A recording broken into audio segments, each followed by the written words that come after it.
السلام عليكم ورحمة الله وبركاته. ازيكم حبايبي؟ عاملين ايه؟ يا رب تكونوا بخير. وحشتوني جدا جدا. كل سنة وانتم طيبين. النهاردة بقى هنعمل طبقين كشك تحفة. انا عندي هنا شوربة كانت بتاعت لحمة عندي، هحط عليها كوباية من الرز، غسلتها طبعا وحطيتها. عندي هنا طاسة. طبعا هنا بعد الرز ما شرب الشوربة هنحمر ايه بصل لوحده. هنحمرها بقى لغاية ما تدينا اللون الذهبي اللي احنا عايزينه.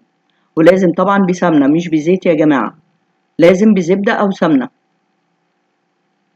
معايا هنا كوبايتين من الحليب، عليهم معلقتين كبار من الدقيق، وعليهم كوباية من الزبادي. عايزة أقولك الزبادي بيخليه طعمه تحفة.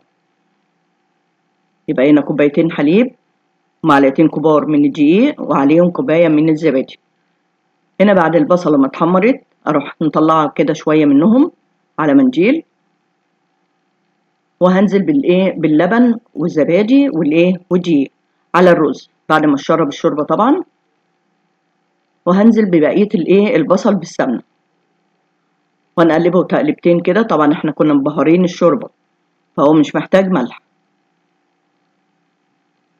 سهل جدا وسريع وطعمه تحفة. كل سنة وانتم طيبين يا حبايبي. هجيب بقى كده طبقين، وبالكبشة كده هحط مثلا بتاع 3 كبشات في كل طبق،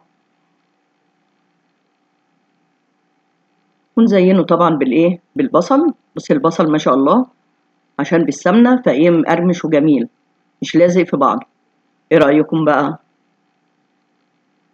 يلا بقى جربوه قولوا لي ايه رأيكم. اتمنى يا رب الفيديو يكون سهل وسريع على قلبكم يا رب، واشوفكم على الف خير في رعاية الله حبايبي.